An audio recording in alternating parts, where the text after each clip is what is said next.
Welcome back to part 2. Before the break, we were discussing the role of older people within the family and how those relationships are often ones full of love, care, and a sharing of responsibility. As people age, often the dynamics of the relationship within the family changes, and that sometimes means a relationship of dependency by the older members of the family upon the younger ones. I think the young people that's coming up today, if they're able, should look after the parents if the parents are lonely or can't look after themselves. Because I think after they've brought them up all their lives, seen them through to getting married, they should help them too.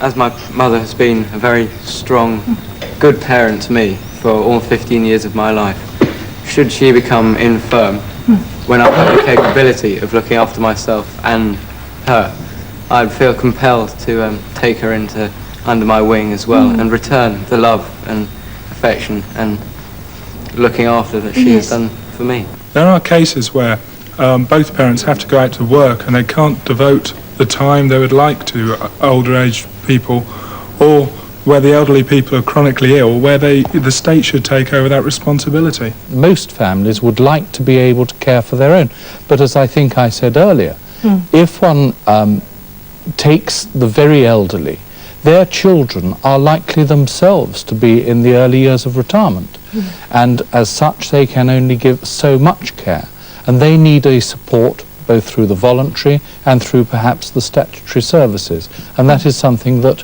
represents true partnership, and it is probably the ideal. Yes. Jill, would you like to come back on that? I would indeed, because as Director of the Carers National Association, I'm very well aware that most families who have elderly relatives, where there is a family, do take responsibility for them. There are some 6 million carers in this country. 3/4 of them are looking after someone elderly. About 1.5 million are living with the person they care for, and many of them are giving 24-hour-a-day, 7-day-a-week care at a great cost to them, both financially and emotionally. And I think we sometimes are led to believe that family responsibilities and duty and so on is breaking down. Believe me, from where I sit, that simply isn't the case. What I think we've got to be providing for those families is as much support as possible, so that people do have a choice. Because after all, relationships are not always wonderful. We've heard about some very good and wonderful relationships here today, and how many people would envy those. But in many families, relationships are not like that. And to impose a duty to care and no alternative but to provide care in a relationship which is difficult is something that imposes enormous emotional strain. And is unreasonable, you find? I think it's unreasonable. Yes, thank you. Yes. Pretty often it is thrust upon you. It was thrust upon me on one occasion. I was suddenly left on my own, and my elder sister fell ill, and I found I had to travel the length of the country, lock my home up, and nurse her with cancer for 10 months. It was extremely stressful, and I wouldn't wish it on anybody. I got no help from the state whatsoever. Yes. I would still do it again, however, because I loved her. And I think that's what if you come from a caring and a loving family, and you have a loving relationship, you do anything to help one another. But if society thrusts the children out into looking for work elsewhere, you then start to split the family up, and you lose that caringness. Yes, you know? Yes. I want perhaps to come to Wally Harbert a moment on this.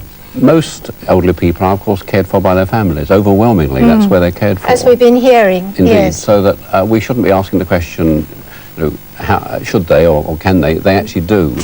We should try and find ways of improving that care. There are less people now in institutions than there were at the turn of the century. The golden age of Victorian England actually managed to put a lot of people into residential care, into workhouses and infirmaries. Yes. Many of them are kept at home now by very caring relatives. So we do need to have a partnership. We do need to build up our domiciliary services so that we can actually help relatives keep elderly people at home, where overwhelmingly they want to be. Yes. Well, Francis McClone. Yes, there's a couple of points I'd like to make. I mean, I agree with what a lot of people are saying here. However, I think it's important that we recognise that a lot of elderly people, even the over 85s, are not infirm and are quite capable of living their own independent lives. In addition, we should recognise the importance of spouses in care. It's not just other relatives, it's other elderly people who make an amazing contribution to the care of their own generation. Yes, quite. Yes. I just wanted quickly to say that many elderly people are themselves carers. It isn't at all uncommon to find carers who are in their 80s or 90s who are still have the responsibility for the care of someone else. Yes. Well, of course, there are other cases where an elderly person perhaps hasn't got any family at all and they're completely alone. Sue, can you tell us something about your organisation? Yes, I work for the Liverpool Personal Service Society and we've been running an adult placement scheme for over 12 years now, really to provide substitute family care for sometimes on a short-term basis and sometimes on a long-term basis, to give elderly people an option and a choice. And sometimes it's a lot of the people that we look after on a permanent basis have no families, are homeless and need a good family to live with. And we have some people here who have fostered. I find that I've got a lot of love to give out and caring, and my family have grown up, so I thought I'd start to do it myself. After working in residential care, I saw that there is a need for it. A lot of people don't need to be in large establishments, especially people that haven't got any families of their own. So I started off, I've got Jim with me here. Jim, yes. Right, he's been with me 18 months. And I have 2 more at home as well. You've got 3 at the same time? Three gentlemen, yes. Now, Gloria, like the Malkins. Yeah, I do. I used to work in a residential home, looking after old people, also in a geriatric hospital. And I always around old people, and I like looking after old people. Yes. I think they need love and somebody to care for them. They need a privacy like in the home. They haven't got a privacy. Living in a family home, they have privacy like they are at home. Yes, have their own room and everything. Yes, and they're at home. And I get onto a social worker, and I had Daisy, and I had Chick.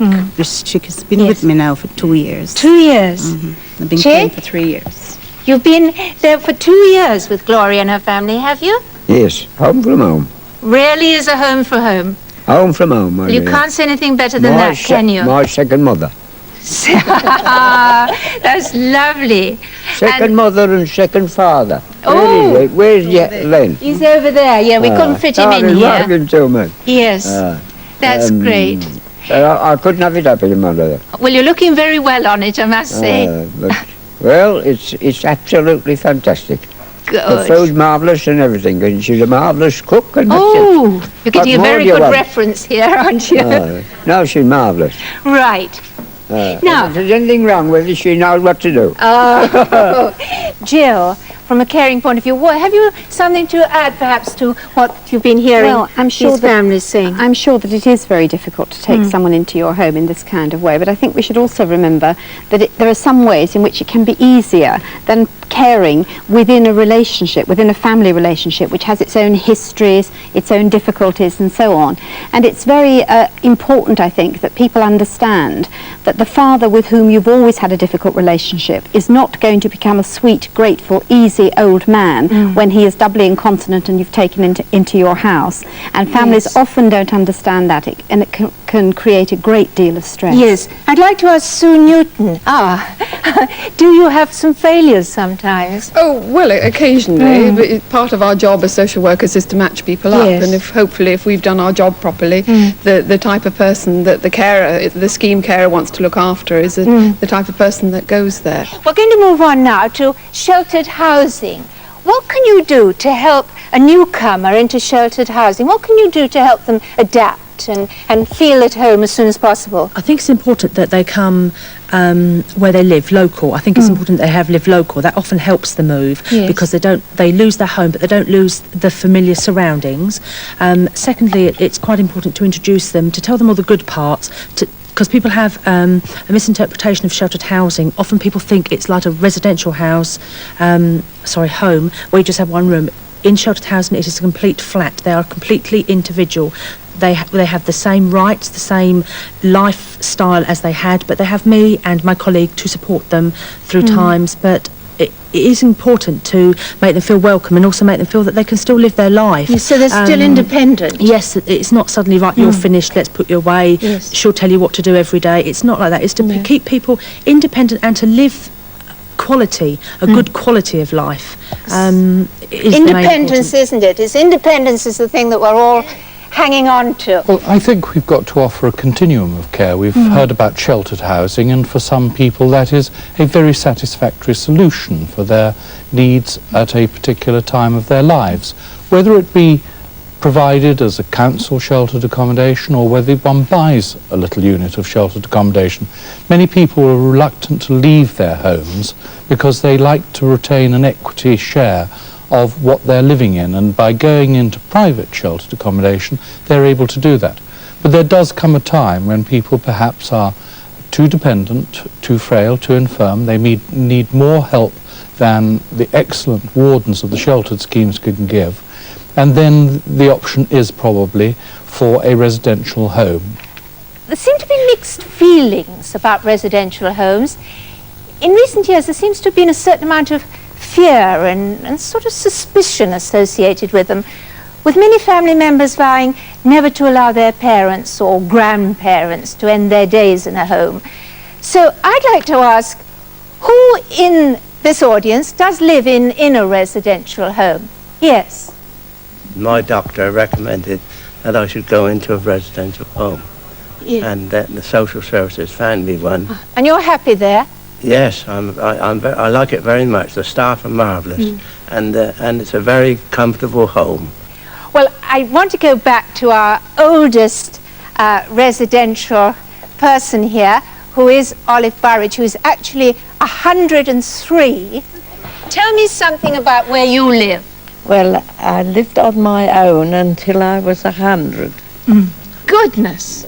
And I did everything for myself, apart from having a home help once a week. And how did you come to go into the home? Just because got too much? I was taken ill. No, I was ill. Oh. I was ill. My son was ill and his wife was ill. All of us was ill at the same time. And he couldn't look after all three of us. So I said, put me anywhere as long as I'm easing your problem. Lovely talking to you. Well, I'd like to go and ask Wally Harbert, what do you feel is the best sort of placement?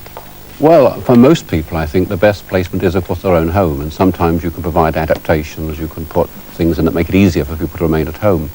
If that's not possible, for most people, sheltered housing is the answer, because I'm not at all convinced that conventional residential care is very good for people. From what point of view? It does make people more dependent. And I don't think there's anybody in this room who would actually elect to go and live in a building where they had no toilet of their own, where they had no front door, where they could entertain their friends in a small room where their friend might have to sit on a bed because there was no other space for a chair, where just as they're becoming incontinent, they have to walk the length of a corridor to get to a toilet. None of us would want that, but actually we do inflict that on large numbers of people in residential care. Well, how do we compare as a country with residential care compared to countries abroad? Well, I think in Scandinavian countries that they're far superior to us. They've stopped building elderly persons' homes now in Sweden and in Denmark. They're actually concentrating on sheltered housing and what we often call very sheltered housing. I was going to say, because sometimes sheltered housing, as we've heard, isn't enough, is it? No, you can have care staff on the premises to be available instantly and, of course, to provide whatever service is needed. Andrea, do you think we should develop more of this very sheltered housing that Wally was just talking about? Yes, because, or either that or make the sheltered housing units at the moment, like we were talking before, part 2 and 3/4, say, so that there is a link, there's a natural link, so people don't have to live somewhere for 10 years and then uproot totally and go and live in a nursing home, which I have personally experienced with my tenants, but to make more of an emphasis of sheltered housing. I personally wouldn't like to live in a residential home, but I would willingly move into sheltered housing to keep my independence. At the end of the day, my independence is very important. Do you agree with that, with what Andrea's saying, Yes, Jill? I certainly do agree with that. I think what we should be aiming for is choice, but I think we must be very careful not to give people watching this programme the impression that there is choice, because for many people it's not a question of deciding between residential care or sheltered accommodation or staying at home. They simply haven't got a choice, and that's why so many families end up carrying very, very heavy burdens indeed. And it's because families are willing to do that, and indeed because many elderly people are willing to live alone in conditions in which they should not be left, that actually governments are not forced to put adequate resources into providing residential care, sheltered homes and all the rest of it. Well, what have you to say to that, Jim? To plead guilty, because I think that the demand will always outstrip the supply. I think that is absolutely certain. I don't dissent from anything that's been said by the last 2 or 3 contributors. I agree entirely that it is best to keep people in their own homes. But as I said earlier, it becomes necessary to move people into accommodation where they can be looked after more easily. And if there aren't relatives who will support them in their own homes, and there isn't enough statutory service, whether it be the district nurse, whether it be home help or whatever it be, then it may well be that sheltered accommodation or very sheltered accommodation may be the appropriate answer. I come back to the point, there will still be some people who will need to be cared for in nursing homes because they will need that amount of care. Well, of course, now we've covered quite extensively sheltered housing and residential homes, but we haven't yet mentioned a very serious problem, which is those people who in fact are homeless. We were saying earlier, some people have no choice. And the numbers of homeless, not only we hear a great deal about the young homeless, but the numbers of old homeless are growing very much. And we have 3 or 4 people here today with us who in fact are homeless. Could you tell me how long you in fact have been homeless? Just over 2 years now. 2 years. And how did it come about? Well, I had to get out of me bedsitter, and I couldn't find anywhere else. And just started living where? In the streets? Well, I roughed it for 2 nights. Yes. Then went into a shelter for 3 nights. Then I got into this society that we belong to now. Yes, I St see. Mungo's. Well, I'd like to talk now to Mick Carroll. Now, why do you think, or in fact, are the numbers getting more and more? Well, there are a number of different contributory factors, and obviously every different person has their different story to tell about why they end up homeless. There are, at the moment, a lot of state provisions being withdrawn. It was interesting to listen to the earlier part of the discussion where questions of dependency arose, the nature of the family, the kind of roles people had within the family, and what the family does for people. Family patterns are changing, that's indisputable. People live in smaller units, they're more remote from the core of the family. The grandparents represent sometimes that aspect of family life. And it's more difficult for people to call on the resources that families provide when they are distant. Now, when people have got additional problems like mental health problems, when their behaviour perhaps is disturbed or bizarre, that makes them more difficult to be cared for. And those people traditionally were looked after in big psychiatric hospitals. There's now a policy, isn't there, of releasing people as far as possible back into the community? A well-conceived policy that's been very badly implemented. Like a lot of care in the community, the resources simply haven't been put in place to accept these people into the community properly. And they drift into homelessness. They sort of get lost out of the... The story gets worse for them. 10 years ago in London, there were 5,000 more hostel beds than there are now. They were all knocked down with the same reforming zeal that knocked down the psychiatric hospitals. They were big Victorian buildings, there was little space, people were cheek by jowl with each other, the sanitary arrangements were not very good, and do-gooders, people perhaps a generation before me doing my job, cried them down. They were destroyed, but they weren't replaced, they weren't improved, there wasn't anything better put there for people coming straight off the streets. Jim Couchman, his reactions to what Mick was saying. Well, my reactions are based on experience. I chaired a social services committee, I chaired a health authority before becoming Member of Parliament. And so I have some experience of exactly the problems which Mick is in fact highlighting there, particularly with regard to those mentally ill and mentally handicapped who have been released from the long stay, large, old Victorian hospitals. The decantation of those people into the community has been handled badly. This is not a party political point, because it's been handled badly by local authorities and national governments of both political persuasions, badly, without putting proper resources in. People ending up in poor accommodation, perhaps by the coast, bed and breakfast from which they're thrown out in the mornings to roam the streets, that sort of syndrome.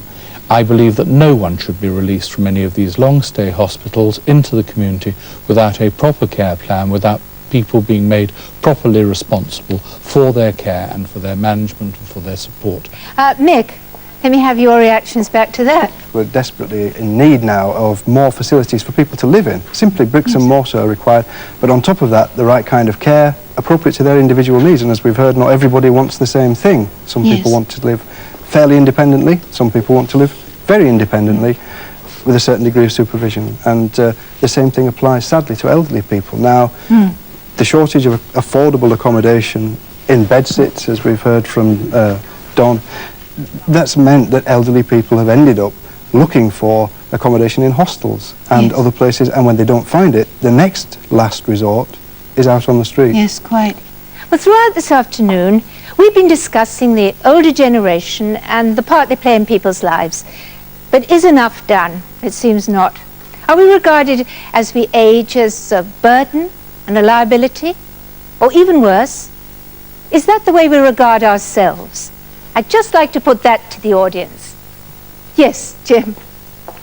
I think we do have a perception that as we grow old we're going to become a burden on people, and that does worry us. We've heard from two people this afternoon on that. And Ginny, a quick word from you. Well, I think we need to change our attitude towards the elderly. They have something to offer us. They hold our history, they have experience, they have wisdom. As a society, we put the emphasis on youth and going and getting. We're all going to get old, and I think we need to be preparing for our old age and the quality of that now in our middle years and earlier years. These aren't some group of people we have to look after. They have something to offer. Well, let's hope that we can find a solution somehow or other. I'll be back in 4 weeks' time to discuss sexuality, attitudes to aging, and euthanasia, challenging subjects.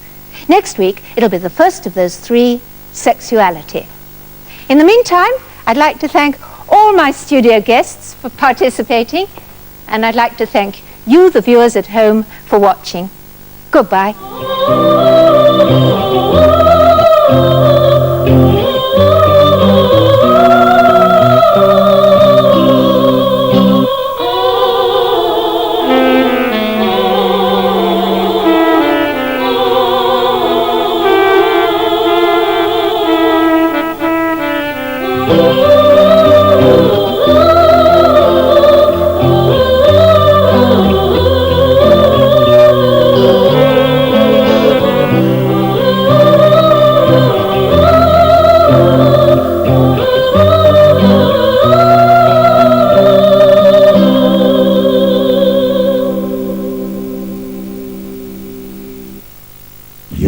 Yo.